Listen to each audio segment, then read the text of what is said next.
Assalamualaikum warahmatullahi taala wabarakatuh dan salam sejahtera saya ucapkan kepada saudara semua yang kembali menonton saluran Zaidin Abadi pada kali ini. Saya ucapkan jutaan terima kasih kepada saudara sekalian yang sudi berkongsi video-video dalam saluran saya ini dengan rakan-rakan saudara di dalam grup-grup yang lain. Saudara sekalian, pada kali ini saya akan perkenalkan dua orang karyawan ahli Angkatan Sastrawan Nasional Kedah atau ASASI beserta hasil karya mereka. Semoga usaha kecil saya ini akan dapat mengetengahkan karyawan-karyawan ASASI di persada maya dan seterusnya dikenali ramai. Saya berharap saudara-saudara yang baru pertama kali mengikuti saluran Zaidin Abadi di youtube.com ini akan dapat berkongsi video-video yang saya muat naik dengan seramai mungkin rakan saudara di luar sana. Jangan segan-segan untuk tekan butang subscribe, butang loceng, butang like dan share supaya setiap kali saya muat naik video terbaru, saudara tidak akan ketinggalan untuk menontonnya.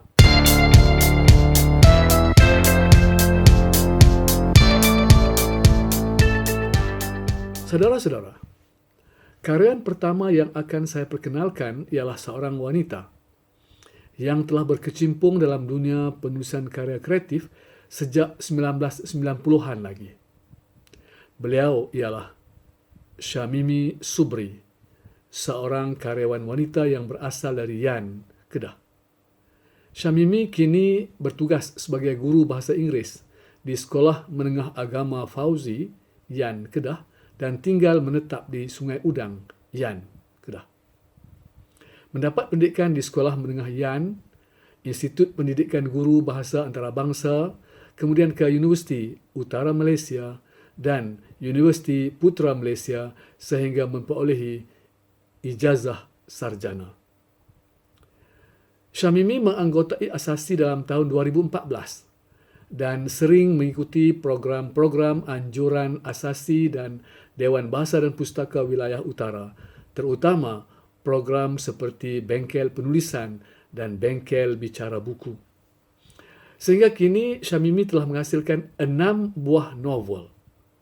4 daripadanya diterbitkan oleh Pekan Ilmu Publications, iaitu novel Cinta Terakhir tahun 2006, novel Kau Kesayanganku 2008, novel Kemaafan Yang Terindah 2010, novel Menjaring Kasih 2011, novel Hijab Kekasih terbitan UUM Press 2016 dan novel kanak-kanak Kek Keju Coklat Raspberry untuk Mama terbitan Dewan Bahasa dan Pustaka 2017. Kecuali novel kanak-kanak Kek Keju Coklat Raspberry untuk Mama, kelima-lima novelnya yang lain di dalam kategori novel remaja. Walau bagaimanapun, Syamimi agak prolifik menghasilkan novel selain menulis cerpen yang tersiar di dalam beberapa buah akhbar dan majalah tanah air. Beberapa buah cerpennya pula turut terpilih diterbitkan di dalam beberapa buah antologi cerpen bersama-sama penulis-penulis lain. Difahamkan, kini Syamimi sedang giat berkarya dan menerbitkan novel dalam bentuk zain dengan harga pasaran yang lebih murah. ASASI berharap Syamimi akan menerbitkan novel-novel terbaharunya dalam waktu yang terdekat ini. Saya menyeru saudara-saudara untuk mencari dan membeli novel-novel Syamimi Subri yang masih ada di pasaran.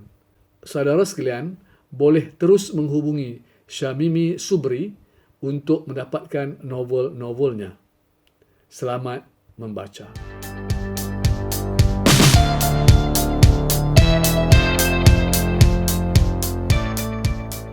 Saudara sekalian, karyawan yang akan saya perkenalkan seterusnya ialah seorang penulis lelaki yang amat prolifik dan berkarya di dalam jurnal puisi dan cerpen. Beliau yang saya maksudkan ialah Wadia Sofi Jaafar, anak kelahiran Kampung Permatang Kong, Alustar, Kedah. Pernah bertugas sebagai wartawan dengan akhbar rasmi Kerajaan Negeri Kedah, Warta Darul Aman, sejak tahun 1990-an. Pada awalnya, Wadi Sofi atau yang lebih mesra disapa sebagai Wadi, menumpukan kepada penulisan berita dan rencana. Selain disiarkan di dalam Warta Darul Aman, hasil tulisan Wadi ikut tersiar di dalam Utusan Malaysia, Berita Harian, Watan, Dewan Bahasa, Dewan Pelajar, Dewan Siswa dan Dewan Sastra serta beberapa buah akhbar tabloid pada sekitar akhir 1990-an dahulu. Wadi terus menapak ke hadapan dengan mula menghasilkan puisi yang kebanyakannya disiarkan oleh Warta Darul Aman, Berita Minggu, Mingguan Malaysia dan lain-lain akhbar.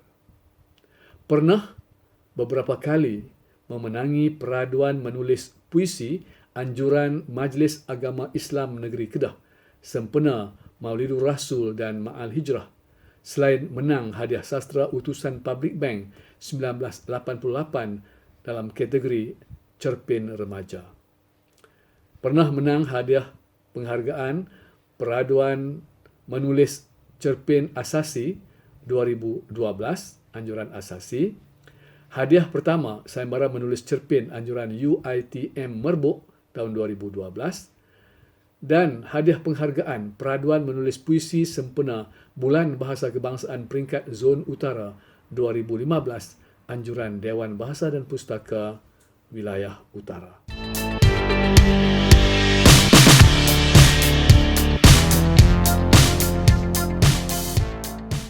Sehingga kini, karya-karya Wadi telah banyak diterbitkan di dalam antologi bersama penulis-penulis lain, antaranya Antologi Layang-Layang Impian, terbitan Asasi 2013, Antologi Puisi Segenggam Tasbih, terbitan Asasi 2014, Antologi Cerpen Pertiwi Kersani, terbitan Pena Padu 2015, Antologi Cerpen Guru Sumber Ilham, terbitan Pena Padu 2017, Antologi Cerpen Langit Senja, terbitan Pena Padu 2018, Anjuran Cerpen dan Sajak Hujan, terbitan Pena Padu, dan Antologi Cerpen dan Puisi Kanak-Kanak Minda 2020, terbitan Pena NAA Resources 2020.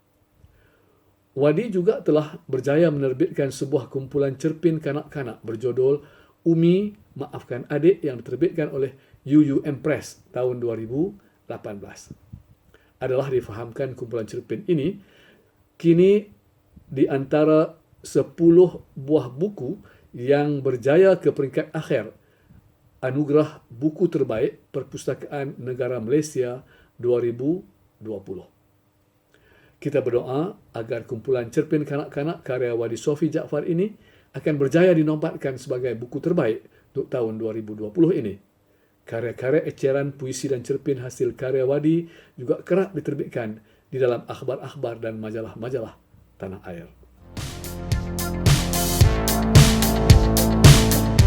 Angkatan Sastrawan Nasional Kedah atau Asasi berasa amat berbangga dengan para ahlinya yang terus menghasilkan karya-karya di dalam pelbagai genre, puisi, cerpen, novel, skrip drama dan sebagainya. Walaupun Asasi bukanlah sebuah badan melahirkan para karyawan, namun Asasi adalah sebuah wadah untuk memberi semangat dan rangsangan kepada ahli-ahli untuk terus berkarya. Asasi hanya mampu menganjurkan program-program bagi membimbing serta membuka peluang kepada para ahli untuk berkarya.